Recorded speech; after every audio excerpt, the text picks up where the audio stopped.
Hello students, today we are going to start electrostatics lecture 3rd। इसमें हम लोग जो टॉपिक आज कवर करेंगे और वो Coulomb's law in vector form, principle of superpositions of force and continuous charge distributions हम लोग टुडे इस लेक्चर में कवर करेंगे।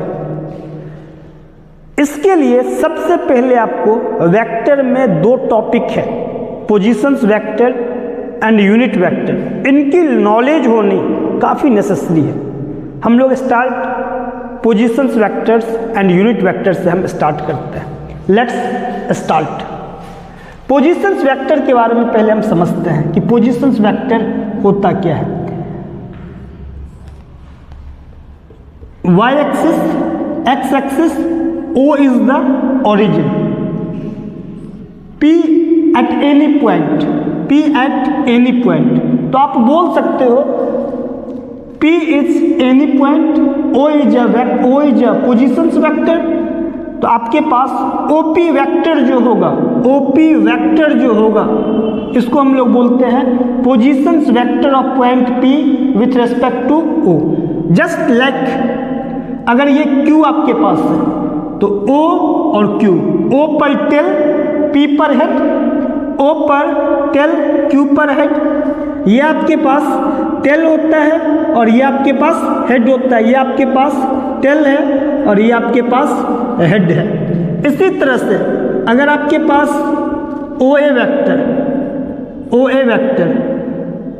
यहाँ से OB वेक्टर, तो आप क्या बोलोगे? Positions vector of point P with respect to O। यहां से positions vector of point P with respect to O। Just like आप बोलोगे, इसको खुद से बोल के दिखाइए, positions vector of point Q with respect to O।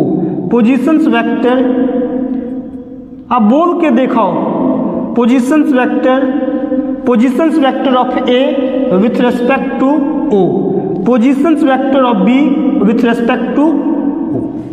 ये आपके पास है। X एक्सिस के अलॉन्ग I कैप होता है, Y एक्सिस के अलॉन्ग J कैप होता है और Z एक्सिस के अलॉन्ग K कैप होता है। Along X axis unit vector I जिसको I कैप बोलते हो, along y axis unit vector j, along z axis unit vector k। अब अगर आपके पास P पॉइंट है, ये y है और ये x है, P पॉइंट है, P पॉइंट का कोऑर्डिनेट x1 y1 आपके पास है। अब OP वेक्टर लिखना हो तो आप लिखते हो x1 i cap plus y1 j cap. अब अगर सपोज कीजिए कि P कोई एनी पॉइंट इन स्पेस है जहां पे हम x y z ले सकते हैं, P पॉइंट है जहां हम x1 y1 z1 लेते हैं। अब O से जब इसको मैच करोगे तो OP वेक्टर को आप लिखते हो x1 i कैप, x वाले के साथ i कैप, y वाले के साथ j कैप, z वाले के साथ k cap. x1 i cap, y1 j cap, z1 k cap. तो हम लिख सकते हैं x1 i cap plus y1 j cap plus z1 k cap. P अगर आपके पास पॉइंट में अगर P आपके पास पॉइंट में है, P पॉइंट का जो कोऑर्डिनेट है 1, 2, 3 आपके पास है O, तो OP वेक्टर जो आपके पास हो जाएगा 1 i cap plus 2 j cap plus 3 k cap. तो ये आपके पास OP वेक्टर जो हो जाएगा 1 i cap plus 2 j cap plus 3 k cap. P point का कोऑर्डिनेट अगर 2, 3, -6 है, OP वेक्टर लिख के आप बताओ, OP वेक्टर लिख के बताओ, बोलिए क्या होगा? 2 i cap 3 j cap -6 k cap. OP vector क्या लिखोगे? 2 i cap plus 3 j cap -6 k cap. अगर P पॉइंट का कोऑर्डिनेट अगर आपके पास 3, 4, 5 आपके पास है ओपी वेक्टर क्या लिखोगे? ओपी वेक्टर लिखोगे 3i cap 4j cap 5k cap, 3i cap plus 4j cap plus 5k cap. P at any point, then vector OP is called positions vector of point P with respect to O। अगर A point के लिए बोलना हो, let O be the origin A at any point, then OA vector is positions vector of A with respect to O। आपके पास OP vector, OQ vector, OA vector, OB vector, आप इनको बोल करके देखोगे। एक्स एक्सिस के long unit vector I काम करता है, जिसको हम I कैप बोलते हैं। बोल सकते हैं कि एक्स एक्सिस के लॉन्ग I कैप काम करता है, Y एक्सिस के along J cap, Z axis के लॉन्ग K कैप। मैं आपसे पूछूंगा एक्स एक्सिस के लॉन्ग तो बोलना I कैप, Y एक्सिस के along J cap, Z axis के along K cap, Y axis के लॉन्ग बोलिए, लेट्स स्टार्ट। Z एक्सिस के लॉन्ग, X एक्सिस के लॉन्ग बोलना है आपको। P का अगर कोऑर्डिनेट दिया हुआ है, अगर ये एक्स वाई प्लेन में है, एक्स और वाई एक्सिस के बीच में है, एक्स वाई प्लेन में है, तो OP vector is equal to x1 i cap plus y1 j cap. अगर P किसी स्पेस में है, एक्स वाई जेड, प्लेन का मतलब 2 एक्सिस इन्वॉल्व होना चाहिए, कोई भी 2 axis, x y, y z, z x. Space का मतलब है कि एक्स वाई जेड तीनों आपके पास होने चाहिए। तो OP vector is equal to x1 i cap plus y1 j cap plus z1 k cap. P point का कोऑर्डिनेट अगर आपके पास हो तो OP vector is equal to 1 i cap plus 2 j cap plus 3 k cap. P point का coordinate ये है, OP vector लिख के दिखो। P पॉइंट का कोऑर्डिनेट ये है, OP वेक्टर लिख के दिखो। अब आपके पास अगर P पॉइंट का कोऑर्डिनेट 2 3 4 हो, 2 3 4 हो, यहां पे OP वेक्टर लिख के दिखाइए, तो आप क्या बोलोगे? 2i cap 3j cap 4k cap.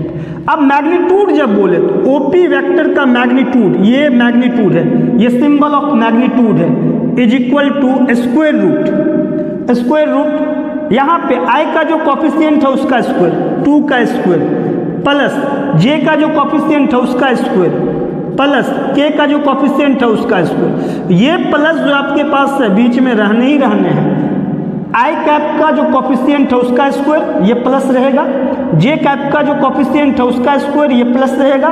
K cap का जो कॉफिशिएंट है उसका स्क्वायर आपके पास। तो यहाँ से 4 प्लस 9 प्लस 16, 9 प्लस 16, तो ये आपके पास 16 प्लस 9 25, और ये आपके पास रूट 29 हो गया। अगर सपोज कीजिए कि P पॉइंट का जो कोऑर्डिनेट है 2, -3, -4 है, OP वेक्टर आप लिख सकते हो 2i cap -3j cap -4k cap. अब अगर हम लोग को इसकी मैग्नीट्यूड लिखनी है, मैग्नीट्यूड लिखना है, तो यहाँ पे हम OP वेक्टर का मैग्नीट्यूड जो लिखेंगे स्क्वायर रूट, यहाँ पे प्लस और यहाँ पे प्लस तो लिखोगे आप। I कैप का जो कॉफिशिएंट है 2 का स्क्वायर, 2 का स्क्वायर, बीच में प्लस होना ही होना है। J कैप का जो कॉफिशिएंट है -3 का स्क्वायर, -3 का स्क्वायर। अब यहाँ K कैप का जो कॉफिशिएंट है -4 का स्क्वायर, अब यहाँ से हम लोग 4 प्लस 9 प्लस 16, ये आपके पास रूट 29 हो गया, रूट 29 हो गया। अब हम लोग थोड़ी सी रिजल्टेंट वेक्टर के बारे में पढ़ते हैं, रिजल्टेंट वेक्टर के बारे में जानते हैं।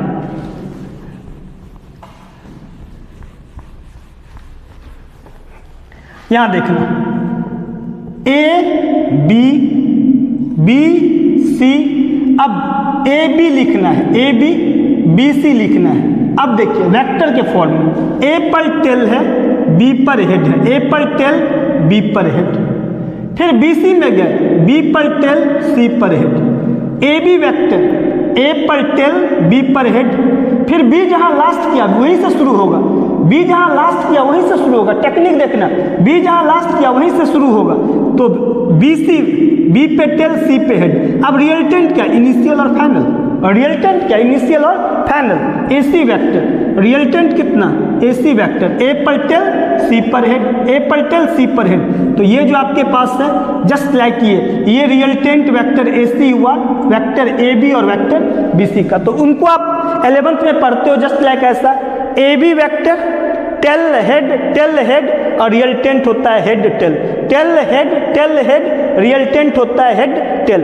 अब देखो AB vector plus BC vector start, initial और फाइनल AC वेक्टर। अब हम लोग अगर आपके पास बोले कि AB वेक्टर BC वेक्टर, देखो B पर लास्ट किया, B पर टर्मिनेट है, B से स्टार्ट है, B पे लास्ट किया, B से स्टार्ट है, फिर यहाँ पे C पर यहाँ लास्ट है, C से स्टार्ट है, CD वेक्टर। आप बोलिए इसका रियल्टेंट क्या, इनिशियल और फाइनल। तो आप बोलोगे AD vector, AD vector, A पर टेल और D पर हेड, A पर टेल D पर हेड। मैं बोलूँ आपको कि ये आपके पास AB वेक्टर है, ये आपके पास BC वेक्टर है, ये आपके पास D वेक्टर है, तो ये आपके पास AD वेक्टर रियल्टेंट, ये जो आपके पास है वो रियल्टेंट है। तो इसको समझिए, इसका भी जस्ट हम लोग यूज करेंगे।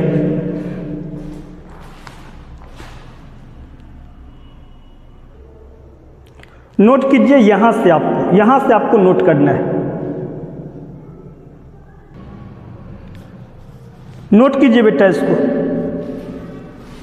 यहां से ये नोट कीजिए, फिर P आपके पास स्पेस में पॉइंट है, x1 y1 z1, यहां से आप नोट कीजिए।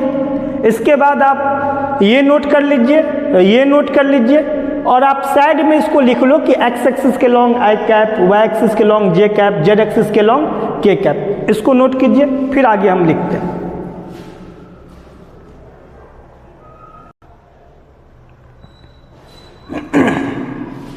यहां देखिए रियल्टेंट वेक्टर हम लोग ये लिखे कि AB vector plus BC vector, A पर टेल B पर हेड, फिर यहाँ B पे लास्ट किया, B से स्टार्ट किए, BC वेक्टर, तो रियल्टेंट क्या है AC वेक्टर, तो A पर टेल और C पर हेड, A पर टेल है और C पर हेड है, AC वेक्टर। तो AC वेक्टर रियल्टेंट हुआ AB और BC वेक्टर का। जस्ट लाइक यहाँ AB vector plus BC vector plus CD vector, B पे लास्ट B से स्टार्ट, C पे लास्ट C से स्टार्ट, इनिशियल और final AD vector resultant, AD vector resultant आपके पास हो गया ये। अब यहाँ पे हम इसी का यूज किए हैं, OA vector plus AB vector, initial और फाइनल OB वेक्टर हो गया आपके पास। यहाँ से AB वेक्टर लिखना हो तो OB वेक्टर ये इधर आ गया तो माइनस OA वेक्टर। देखो AB वेक्टर को लिखना हो तो positions vector of B, final वाला positions vector of B minus positions vector of A। Positions vector of B बोल रहे हैं, इसका मतलब क्या है, positions vector of B that means with respect to origin, with respect to origin, origin के respect में। ये ऑब्वियस है कि ऑरिजिन के रिस्पेक्ट में तो हम छोड़ रहे हैं, हमको पता है कि ये ऑरिजिन के रिस्पेक्ट में, आप लिख भी सकते हो, याद करने का तरीका हम बताएंगे कि positions vector of B with respect to O minus positions vector of A with respect to O। अब अगर आपको AB वेक्टर लिखना था तो लिखे final minus initial, positions vector of B minus positions vector of A, यहाँ पे लिखिए। अब अगर सपोज कीजिए कि BA वेक्टर लिखना है तो OB vector plus BA vector is equal to OA vector. अब BA वेक्टर लिखना है OA vector minus OB vector, तो BA वेक्टर को क्या लिखे, positions vector of A minus positions vector of B। ये बहुत इंपॉर्टेंट है, देखना फाइनल माइनस इनिशियल। इसी तरह से लिखिए हम आपको कि अगर हम BC वेक्टर लिखना चाहें तो क्या लिखोगे, बोलो आप मेरे साथ साथ बोलो, BC वेक्टर को क्या लिखोगे, positions vector of C minus positions vector of B, positions vector of C minus positions vector of B। अगर आपके पास CD वेक्टर लिखना है, CD वेक्टर लिखना है तो positions vector of D, positions vector of D minus positions vector of C। ये technique याद रखना, बार बार कितना करके निकालने चलोगे।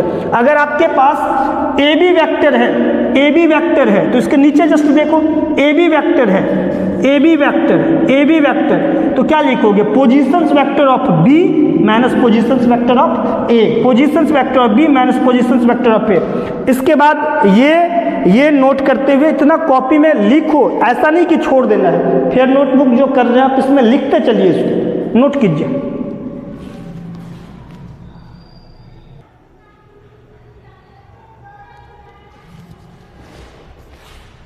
यहाँ देखिए पोजीशंस वेक्टर ये सब हम लोग कर लिए हैं। इसी से रिलेटेड अगर ए पॉइंट का कोऑर्डिनेट बी पॉइंट का कोऑर्डिनेट स्पेस में दिया हो, ए पॉइंट का कोऑर्डिनेट बी पॉइंट का कोऑर्डिनेट ए बी वेक्टर लिखना हो तो आप क्या लिखोगे? O B vector minus O ए vector, O B minus O ए वेक्टर। ओ बी वेक्टर के लिए क्या लिखोगे? 3i plus 5j plus 8k। यहाँ पे लिखोगे 1i plus 2j plus 3k।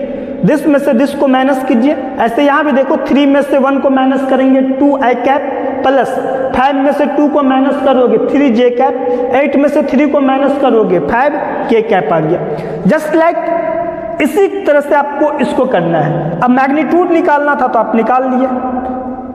इसी तरीके से ए बी वैक्टर निकालना है तो O B vector minus O ए वैक्टर, यहाँ से आप माइनस करके लिख लिए। इसका मैग्नीट्यूड करना है। आगे इसका यूज है, क्वेश्चन हम जब इलेक्ट्रिक फील्ड इंटेंसिटी में या फोर्स इन वेक्टर फॉर्म में आपको जब निकालना हो तो इसका काफ़ी यूज आता है, इसलिए हम लोग सीख रहे हैं।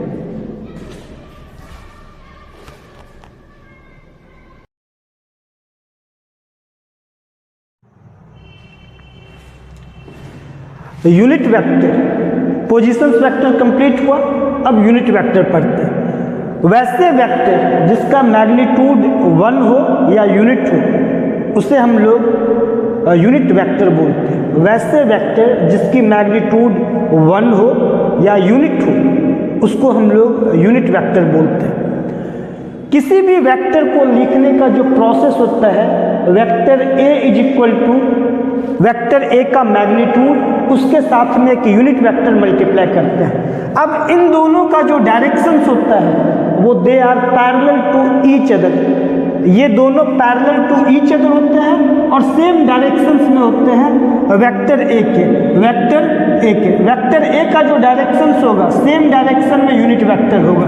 तो लिखने का प्रोसेस है vector A is equal to vector A का मैग्नीट्यूड यूनिट वेक्टर। और यूनिट वेक्टर अगर निकालना हो यहाँ से तो गिवन वेक्टर और गिवन वेक्टर का मैग्नीट्यूड।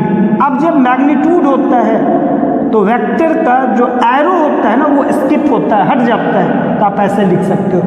अब देखो वेक्टर बी है और यूनिट वेक्टर भी है, दोनों सेम डायरेक्शंस में है, दोनों का डायरेक्शन सेम है।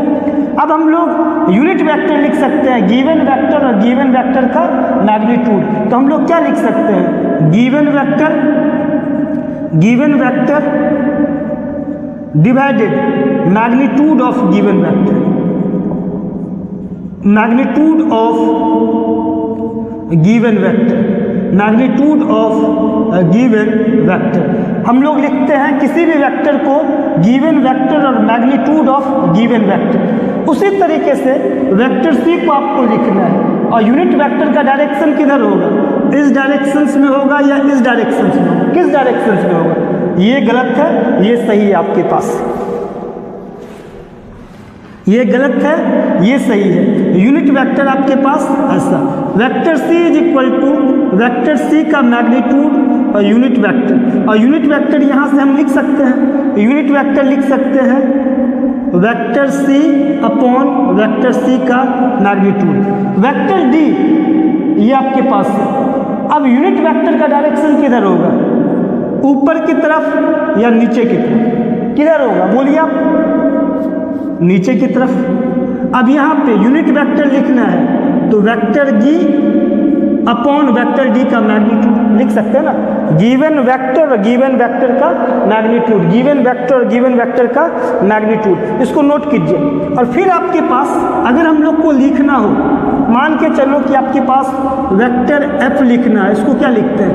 वेक्टर एफ का मैग्नीट्यूड और गिवन वेक्टर।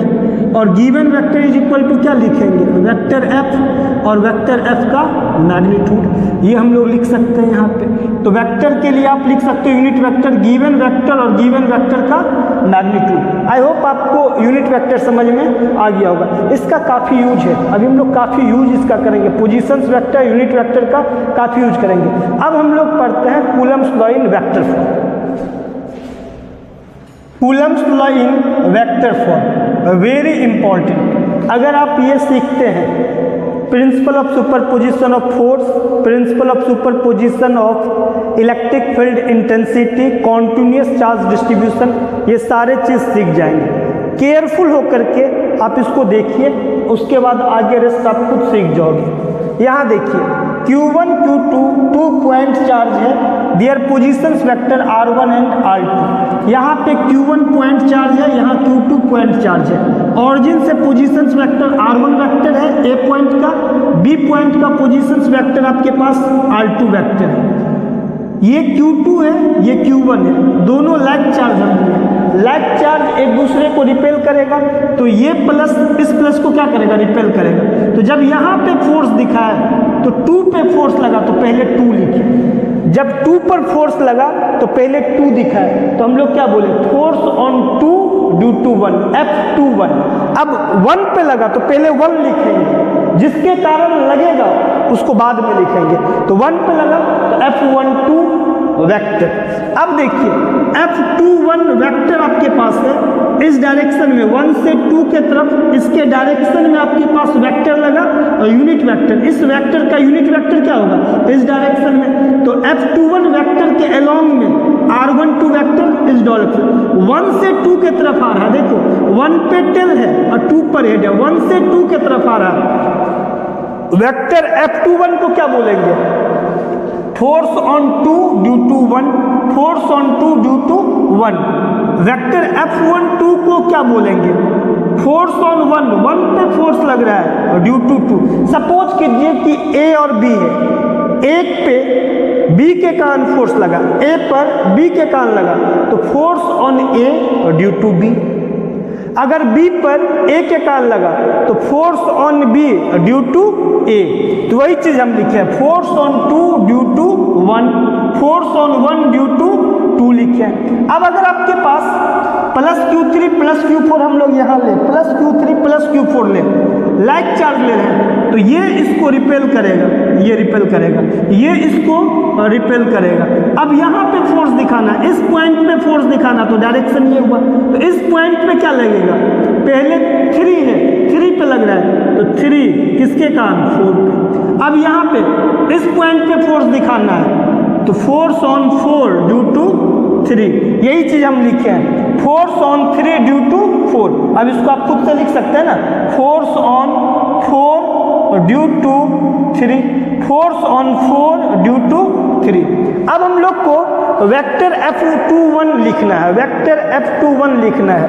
तो किसी भी वेक्टर का मैग्नीट्यूड, जो वेक्टर है उस वेक्टर का मैग्नीट्यूड, अगर ये 21 है तो देखो ये 21 है, तो ये इस डायरेक्शन में क्या है, 12 है, क्या है 12, तो यहाँ 21 है, उसका उल्टा कर दो यहाँ। अगर ये 21 है तो यहाँ पे 1 2 उल्टा हो गया, 21 का उल्टा कितना होता है, 12, 21 का उल्टा कितना, 12। तो गिवन वेक्टर का मैग्नीट्यूड और यहाँ एक यूनिट वेक्टर हो गया। अब इसका जो मैग्नीट्यूड लिखते हैं हम Q1 और Q2 के लिए 1/4πε0 Q1 Q2, और यहाँ देखो R12 है ना, तो R12 का स्क्वायर कर दो या R21 का स्क्वायर कर दो, R12 बराबर R12 का मैग्नीट्यूड R21 का जो मैग्नीट्यूड होता है वो इक्वल होता है। ये जो आपके पास है R21 और R12 का वेक्टर का जो मैग्नीट्यूड होता है वो बराबर होता है। तो Q1 Q2 का स्क्वायर, यहाँ पे आप 21 का स्क्वायर भी देंगे या 12 का स्क्वायर भी देंगे, तो इसके बेसिस पर लिख दो। तो यहाँ पे गिवन वेक्टर और गिवन वेक्टर का मैग्नीट्यूड, अगर यहाँ 12 है, 12 का स्क्वायर 12 है, 12 का पावर 1, तो 12 का पावर 3 हो गया। आप यहाँ 21 भी लिखेंगे और 12 का पावर 1 है, तो बात एक ही है, R12 का पावर 3 लिखो या R21 का पावर 3 लिखो। जस्ट लाइक आपको लिखना है वेक्टर F12, तो आप क्या लिख सकते हो, पहले खुद से लिखो, F12 गिवन वेक्टर का मैग्नीट्यूड ये 12 है, तो 12 है तो यहाँ पे कितना हो गया 21, ये यूनिट वेक्टर। जब भी कभी हम लोग लिखते हैं किसी वेक्टर को, तो vector A is equal to vector A का मैग्नीट्यूड यूनिट वेक्टर। तो जब ये वेक्टर को लिखोगे तो इस वेक्टर का मैग्नीट्यूड और यहाँ 12 है तो 21, यहाँ से 1/4πε0 Q1 Q2, और यहाँ देखो 12 का भी स्क्वायर लिख सकते हैं हम 21 का ये स्क्वायर लिख देते हैं, हम 21 का स्क्वायर लिख देते हैं R21 और ये R21 लिख दिए। गिवन वेक्टर और गिवन वेक्टर का मैग्नीट्यूड, तो 1/4 pi epsilon not Q1 Q2 R21 का Q R21 का वेक्टर।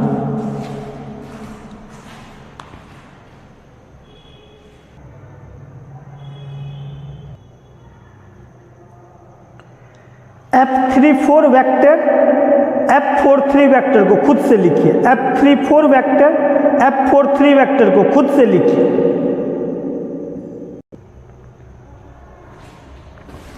यहां हम इसका आंसर लिख दिए। अगर ये 34 है तो यहां पे क्या लिखोगे 34 तो 43 गिवन वेक्टर का मैग्नीट्यूड यूनिट वेक्टर। इस यूनिट वेक्टर को आप क्या लिख सकते हो, गिवन वेक्टर और गिवन वेक्टर का मैग्नीट्यूड। यहाँ पे हम 34 बोले हुए थे, 34 यहाँ 34 का स्क्वायर कर दे और ये 43 यहाँ नीचे 43 है, तो 34 R34 और R43 सेम आएगा ना। R12 वेक्टर और R21 वेक्टर का मैग्नीट्यूड दोनों सेम है। उसी तरीके से आप नीचे में लिख सकते हो, नीचे में आप सेम लिख सकते हो। तो 34 का स्क्वायर है 43 का स्क्वायर, तो R43 का पावर 3 या R34 का पावर 3 लिख सकते हैं यहाँ पे।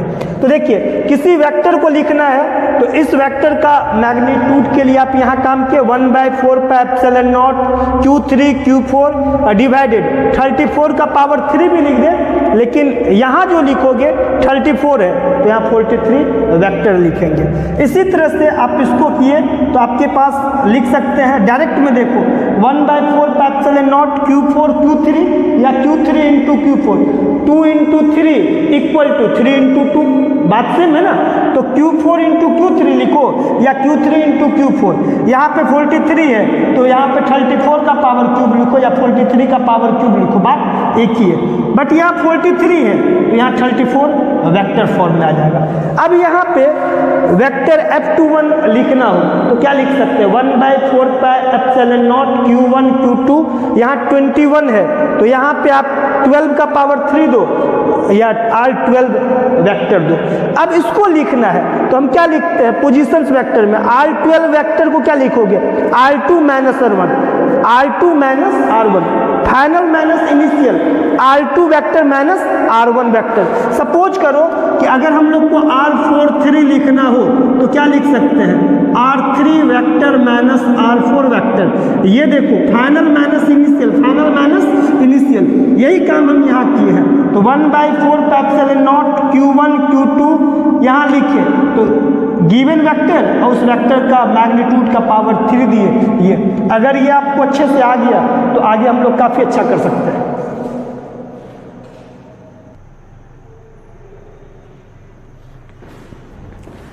To prove Coulomb's law follow Newton's third law. Board exam में 2 मार्क्स का काफ़ी इंपॉर्टेंट है। बोर्ड एग्जाम में 2 मार्क्स के कई बार पूछे हुए हैं, पूछे जाते हैं किसी भी बोर्ड में, चाहे राजस्थान बोर्ड हो, चाहे पंजाब बोर्ड हो, चाहे कोई भी बोर्ड हो, आपके पास पूछे जाते हैं। देखिए वेक्टर F21 को लिखना आप जानते हैं, अभी जस्ट हम लोग सीखे, लिख लिए यहाँ।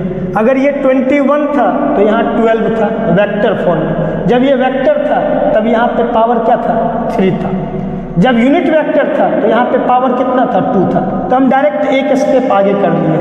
अब इसको लिख सकते हैं final minus initial, R2 vector minus R1 vector. इसी वेक्टर का मैग्नीट्यूड का पावर 3 करती है। सिमिलरली F21 वेक्टर लिख दिए तो F12 वेक्टर लिख दिए, मतलब होता है फोर्स ऑन 2 ड्यू टू 1, ठीक है ना। तो फोर्स ऑन 1 ड्यू टू 2। तो यहाँ पे हम लोग अगर वेक्टर फॉर्म में है तो यहाँ पे पावर 3 के डायरेक्ट एक स्टेप आ गए। यहाँ पे R1 vector minus R2 vector लिख लिए। इसी वेक्टर का मैग्नीट्यूड ऑफ पावर 3 कर दीजिए। हम यहाँ से माइनस साइन निकाल लिए, R1 vector minus R2 vector से हम क्या किए माइनस साइन निकाल लिए। माइनस साइन जब निकाले हम यहाँ माइनस निकाले तो R1 vector minus R2 vector से R2 vector minus R1 vector हो गया। अब इतने के जगह पे आप यहाँ पे वेक्टर F21 लिख सकते हो। देखो 1/4 pi epsilon not Q1 Q2, यहाँ पे वेक्टर R2 माइनस R1, यहाँ पे इसका मैग्नीट्यूड का पावर 3। तो इतने के जगह पे आप यहाँ पे वेक्टर F21 लिख सकते हैं। इसके जगह पे ये और ये माइनस मल्टीप्लाई था, और ये किसके जगह पे हुआ, वेक्टर F12 के बराबर है। तो वेक्टर F12 के बराबर जब करोगे तो माइनस साइन, और इसके जगह पे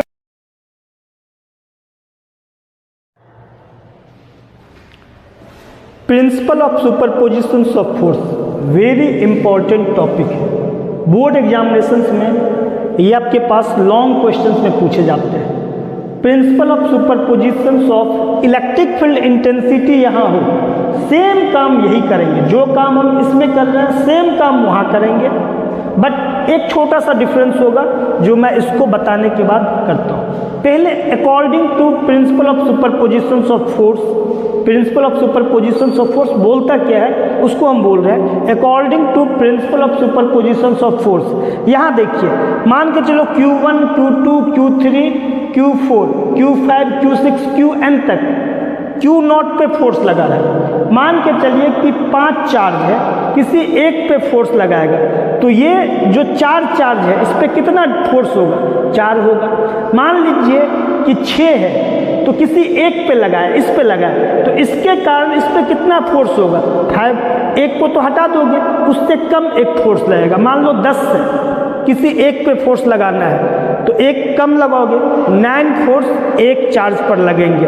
कहने का मतलब है कि Q0 आपके पास इस पे फोर्स दिखाना है, तो Q1 के कारण दिखा दिए, तो आपके पास ये प्लस प्लस है तो रिपेल किया। अब जिस पे 0 पे दिखा रहे हैं, 0 पे, तो लिखेंगे F01 वेक्टर। अब 2 के कारण 0 पे तो F02, जिस पे लिखना होता है पहले 0 दिखाते हैं देन 2 दिखाते हैं। इसी तरह से अगर आपके पास Q3 के कारण आपको दिखाना है Q0 पे तो F03 वेक्टर, Q4 के कारण Q0 पे दिखाना है तो F04 वेक्टर, Qn के कारण दिखाना है तो F0n वेक्टर। अब जो Q0 पे जो फोर्स लगेगा, ये Q0 पे जो फोर्स लगा F0 वेक्टर, ये क्या बोलता है कि इन सब वेक्टर का इंडिविजुअल वेक्टर का सम है, वेक्टर का सम है। Vector F01 plus F02 vector plus F03 vector plus F04 vector एसो ऑन प्लस F0n वेक्टर। तो यही चीज बोल रहा है कि टोटल फोर्स किसी एक पर जो लगता है वो वेक्टर सम होता है, वो वेक्टर सम होता है। वो क्या होता है, vector sum. The total force on any charge, number of other charge at rest, सभी जो रेस्ट में है, is the vector sum of all the force on that charge due to the other charge. अगर सपोज कीजिए आपके पास यहाँ पे Q0 है, ये Q1 है, ये Q2 है, ये आपके पास Q3 है, Q0 पे दिखाना है, तो ये प्लस इस प्लस को क्या करेगा, ये। अब Q2 इसको क्या करेगा, ये प्लस इस प्लस को क्या करेगा, ये। अब यहाँ पे आपके पास इसको करेगा। अब इसके कारण यहाँ लिखोगे तो F01, इसके कारण F02, अब इसके कारण F03। ये जो वेक्टर है आपके पास, ये जो वेक्टर है, अब F0 पे लिखोगे तो क्या लिखोगे, F0 vector is equal to F01 vector, F02 vector plus F03 vector. ये समझाने के लिए हम लिए हैं, उसको करना नहीं। अब ऑरिजिन से Q1 का पोजीशन वेक्टर R1 है, Q2 का पोजीशन वेक्टर R2 वेक्टर है, Q0 का पोजीशन वेक्टर R0 वेक्टर है, Qn का पोजीशन वेक्टर Rn वेक्टर है, Rn वेक्टर हम लोग का। तो इसको हम लोग नहीं लेंगे, ये दिखाने के लिए जस्ट लिए। तो आपको आई होप समझ में आ रहा होगा। अब चूंकि ये लॉन्ग क्वेश्चंस में है, हम चाहें तो यहीं पे आपके पास वैल्यू लिख सकते हैं। आप लिख सकते हो ना F01 को 1/4 पाई एप्सिलॉन नॉट, सभी का है तो हम लोग इतना कॉमन आ गया, Q0 Q1, यहाँ पे 01 है तो 10 का क्यूब लिखे तो R10 वेक्टर हो गया। फिर इसी तरह से F02 को लिखना होगा तो 1/4 पाई एप्सिलॉन नॉट हम लोग क्या किए हैं, कॉमन निकाल लिए हैं, यहाँ लिख सकते हैं Q0 Q2। अब 02 है तो R20 का क्यूब ले लिया, R20 वेक्टर, लेकिन जस्ट लिखना नहीं है ऐसे, ऐसे लिखोगे तो पता चलेगा एक पेज में आपके पास ऐसे टोटल लिख दो तो आपके पास फुल मार्क्स को देगा ही, क्योंकि लॉन्ग आंसर है तो उसको 2 पेज 2.5 पेज दिखना चाहिए उसको। इसलिए हम क्या करते हैं, अलग अलग सबको लिखेंगे ताकि कॉपी में वो स्पेस ले, ठीक ना। नोट कीजिए, यहाँ नोट करना, यहाँ हम लोग आराम से आपको बताते हैं।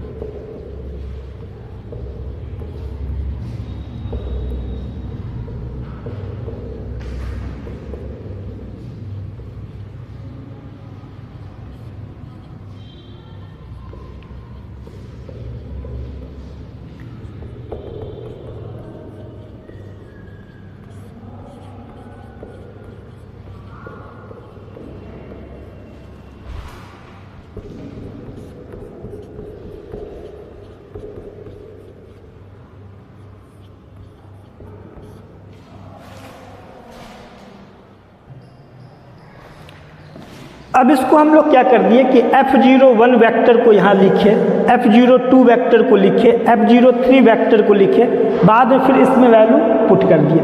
F01 वेक्टर है तो यहाँ क्या लिखोगे, 1/4πε0 Q0 Q1 Q0 Q1, यहाँ 01 है तो यहाँ पे 10 वेक्टर, जब वेक्टर दोगे तो यहाँ पे पावर 3 आता है, तो जब यहाँ पे 01 है तो 10 वेक्टर, तो यहाँ 10 का क्यूब है। जस्ट लाइक आप F02 वेक्टर को लिख सकते हो 1/4πε0 Q0 इंटू Q2, यहाँ पे 02 है तो यहाँ पे 20 हो जाएगा, 20 वेक्टर, यहाँ 20 वेक्टर का मैग्नीट्यूड का पावर 3। F03 वेक्टर लिखे तो यहाँ पे आप क्या करोगे, 03 है तो 30 वेक्टर, और यहाँ पे R30 मैग्नीट्यूड वेक्टर का लिए उसका पावर 3, एज सोन F0n गया, यहाँ तक हम लिख लिए। अब यहाँ according to principle of superposition of force लिख करके ये लिखे, फिर इन सब को लिखोगे, सबको लिखना, इसको इसको इसको सभी को लिखना। उसके बाद अगले स्टेप में 1/4πε0 को कॉमन निकालना ताकि लेंथ कॉपी में आपको एग्जामिनेशन में दिखे आपको।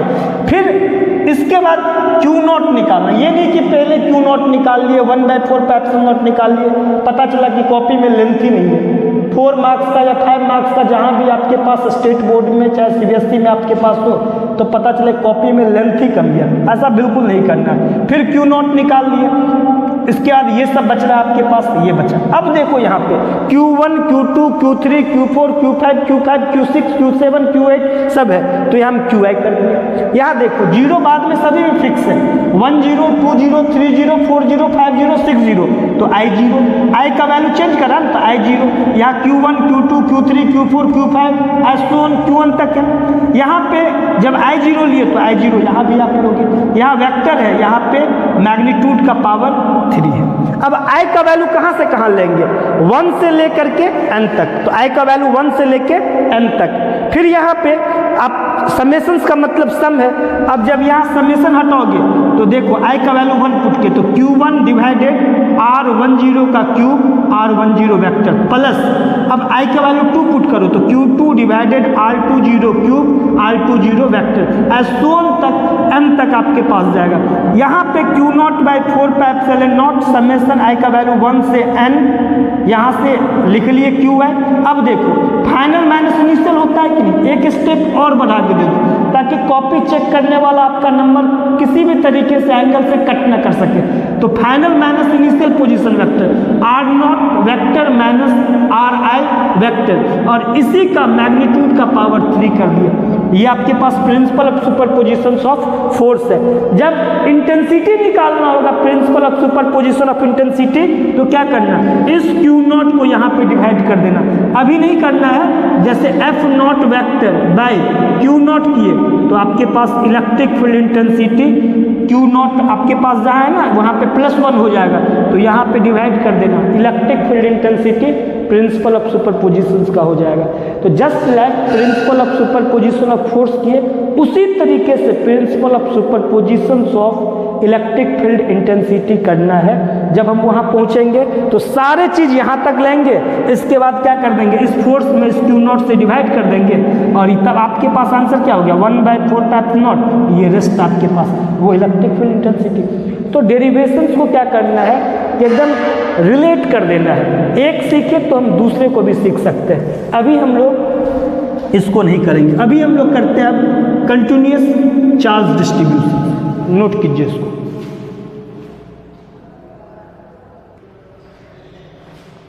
के पास होता है, आपसे पूछ सकता है कि linear charge density, surface charge density, volume charge density, तीनों में से कोई एक आपको लिखने के लिए बोल देगा। पहले कंटिन्यूअस चार्ज डिस्ट्रीब्यूशन देखिए। The region in which charge are closely spaced in a continuous manner is said to have continuous distribution of charge. बोल क्या रहा है आपके पास कि रीजन, जैसे यहाँ लेंथ है, लेंथ के ऊपर में टाइटली ये क्लोजली आपके पास चार्ज है, ये आपके पास स्पेस्ड है, ये कंटिन्यूअसली आपके पास क्या है, चार्ज है, ये आपके पास रीजन है, यहाँ लीनियर। रीजन क्या है, लीनियर। अगर किसी बार आपके पास हो जाए एरिया, जहाँ हो एरिया में आपके पास हो जाए, जहाँ जिसका वॉल्यूम हो सकता है उसका हम लोग ले ले आपके पास चार्ज दे दें। तो देखिए linear charge density it is defined as charge per unit length, it is defined as charge per unit length, charge per unit length. Length पे क्लोजली टाइटली आपके पास अगर कंटिन्यूअस मैनर में चार्ज हो, लेंथ पे तो इसको बोलते हैं लीनियर, लेंथ पे हो तो लीनियर। और यहाँ पे लीनियर चार्ज डेंसिटी को लेमडा से डिनोट करते हैं और ये होता है चार्ज पर यूनिट लेंथ। अगर एरिया पे हो तो क्या बोलोगे, charge per unit area, charge per unit area. तो यहाँ linear charge density charge per unit length, अगर एरिया पे होगा तो चार्ज पर यूनिट एरिया, उसको डिनोट हम लोग करेंगे सिग्मा से।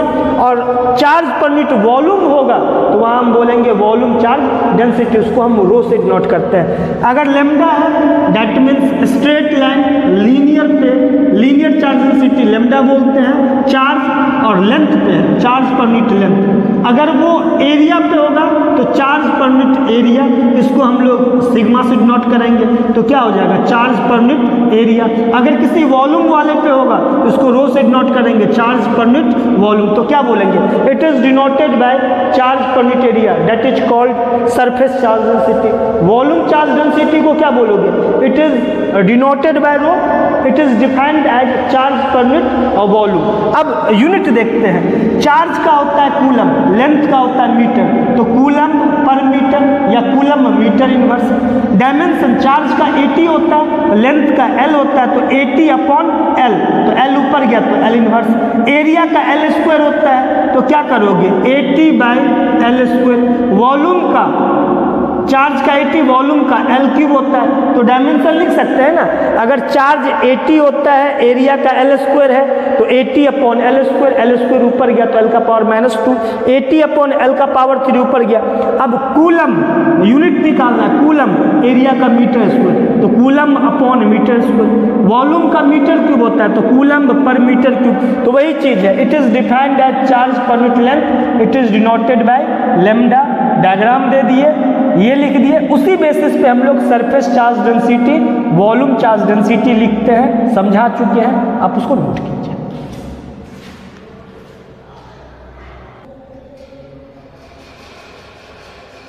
नोट कीजिए इसको। जैसे सिस्टमेटिक आपको हम पढ़ाते चल रहे हैं वैसे ही आप उसको फेयर नोटबुक में नोट करते चलिए। आप जस्ट ये सोचना कि बलराम सर से हम ट्यूशन पढ़ रहे हैं, हम यूट्यूब पे पढ़ रहे हैं बट बलराम सर से हम ट्यूशन पढ़ रहे हैं। हर शहर में बलराम सर नहीं पढ़ा सकते बट यूट्यूब पे पढ़ा सकते हैं, तो सोचना कि हम ट्यूशन पढ़ रहे हैं। सिस्टमेटिक जो हम आपको लिखाते हुए जा रहे हैं उसी तरीके से फेयर नोटबुक में आप इसको लिखते चलिए और प्रैक्टिस करते चलिए।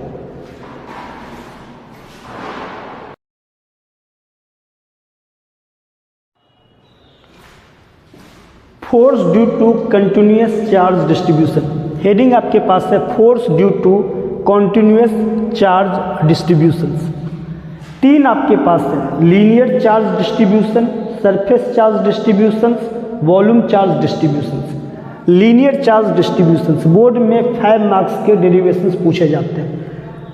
3 हम करेंगे, एक सीख जाओगे तीनों आपके पास सीख जाओगे। अगर एक सीख गए तो जो आपके पास सेकेंड और थर्ड जो आपके पास है वो भी आप इजीली सीख जाइएगा।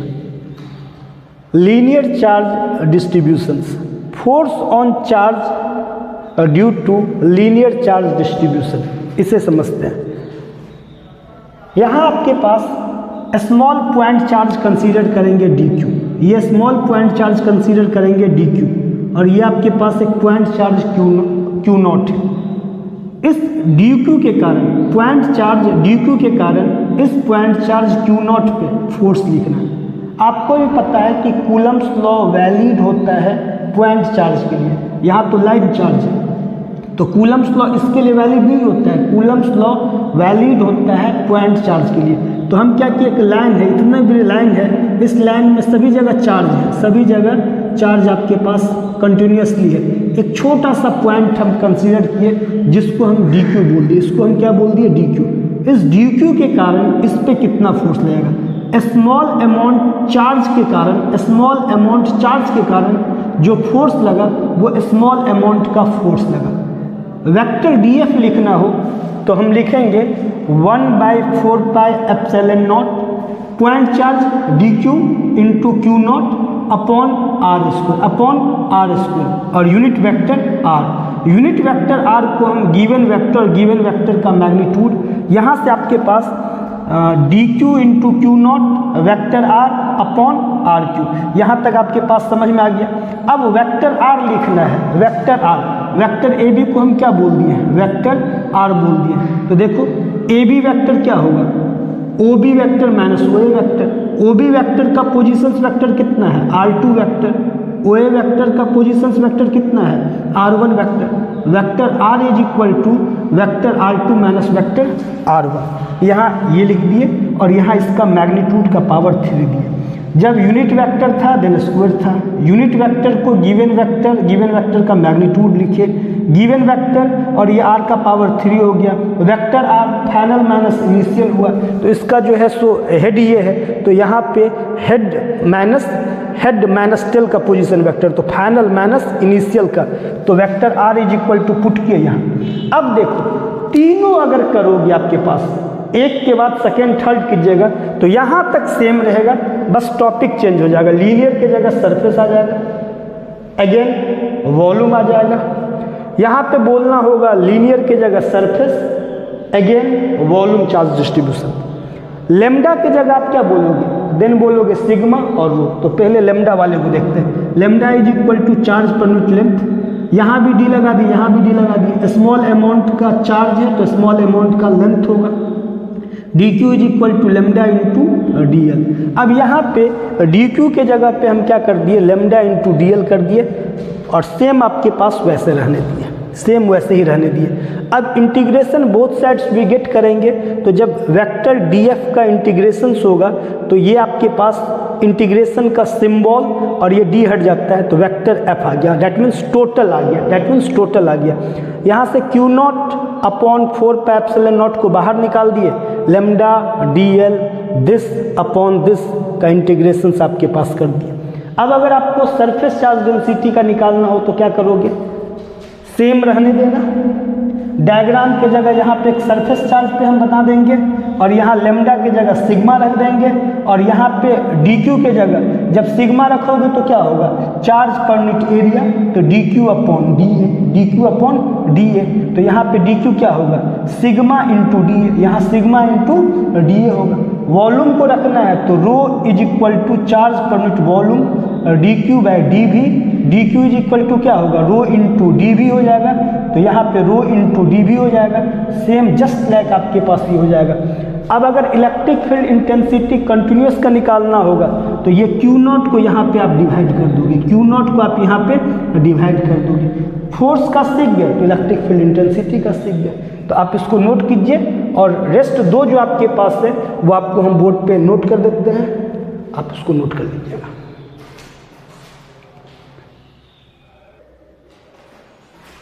अब सरफेस चार्ज डिस्ट्रीब्यूशंस की जगह आपके पास हेडिंग लिखे, यहाँ पे हम लीनियर की जगह सरफेस लिख दिए, जस्ट लाइक सेम आपके पास यहाँ तक लिखे हुए जो पहले लिखे हैं वही।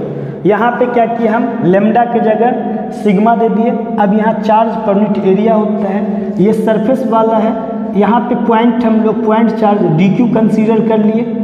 Sigma is equal to charge by area dq by D A. जब हम लोग चार्ज स्मॉल अमाउंट का लेंगे तो एरिया भी स्मॉल कंसीडर करेंगे, dq is equal to sigma into D A. अब यहाँ पे आपके पास dq के जगह हम ये पुट कर दिए, जस्ट लाइक सेम आपके पास के जब इंटीग्रेट करेंगे तो जो कांस्टेंट है वो इंटीग्रेशन से बाहर आ जाएगा, क्यू नॉट आपके पास इंटीग्रेशन से बाहर आ जाएगा। आने के लिए सिग्मा भी बाहर आ सकता है बट हम छोड़ दिए। इसी तरह से आपको हम वॉल्यूम चार्ज डिस्ट्रीब्यूशंस करते हैं।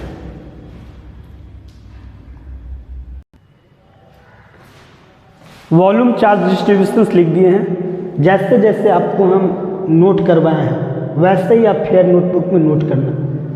अगर लॉन्ग क्वेश्चंस में पूछा जाता है तो आपको पूरी अच्छी तरीके से दिखा देना। अगर सपोज कीजिए कि अगर लॉन्ग में पूछेगा तो तीनों पूछेंगे, अगर 2 मार्क्स में पूछेगा शॉर्ट में तो आपके पास एक पूछ सकता है कि लीनियर चार्ज डिस्ट्रीब्यूशंस पे फोर्स कैलकुलेट करना है, force due to linear charge distributions, surface charge distributions, volume charge distributions.